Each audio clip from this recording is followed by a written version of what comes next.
விழுப்புரம் அருகே சிறுத்தையை பிடிக்க வனத்துறையினர் 3 கூண்டுகளை வைத்துள்ளனர். கூடுதல் தகவல்களை செய்தியாளர் கோபிநாத் கூற கேட்கலாம்.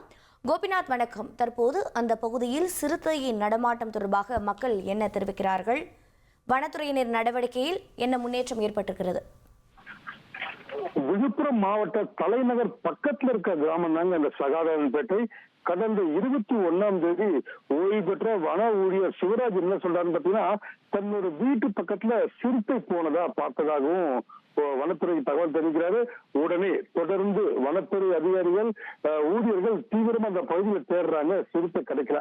இதுக்கு நடுவுல 4 கால் தடங்கள் சிறுத்தை போலவே இருக்குதுன்னு சொல்லி வனத்துறை சந்தேகப்பட்டு இந்த கால் தடத்தை பாக்குறாங்க. அந்த கால் தடம் பாத்தீங்கன்னா ஒண்ணு பெருசா இருக்கு, ஒண்ணு சின்னதா இருக்கு. இதுலயும் அவங்களுக்கு சந்தேகம் வருது.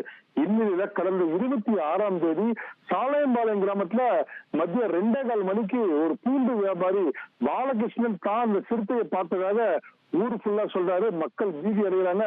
வனத்துறையினர் திரும்பியும் சோதனை மேற்கொள்றாங்க. இதுவரை அந்த சிறுத்தை சிக்கவில்லை.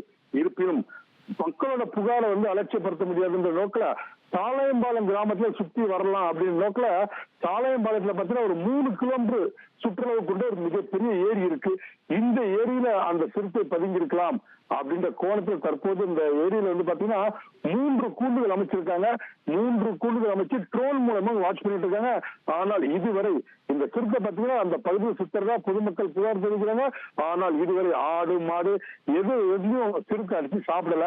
ஒருவேளை இந்த ஏரியில பாத்தீங்கன்னா காற்று பண்டிகள் அதிகம், அதனால அது உள்ள போய் உள்ள வெளியே தெரியாம காற்று பண்டிகள் சாப்பிட்டுட்டு இந்த சிறுத்தை அங்கேயே பதுங்கிருக்கலாம் என்ற கோணத்துல தற்போது ஆடை வச்சு 3 கூண்டுகள் அமைச்சிருக்காங்க.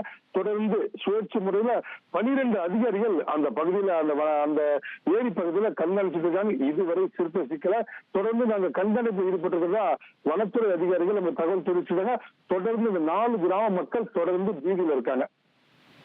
உங்களுடைய தகவல்களுக்கு நன்றி கோபிநாத். இனி செல்லும் இடமெல்லாம் செய்தி. தந்தி டிவியின் வாட்ஸ்அப் சேனலை ஃபாலோ பண்ணினா செல்ல இருக்கும் இடமெல்லாம் செய்தி. இதோ QR கோட் இப்பவே ஸ்கேன் பண்ணுங்க, ஃபாலோ பண்ணுங்க.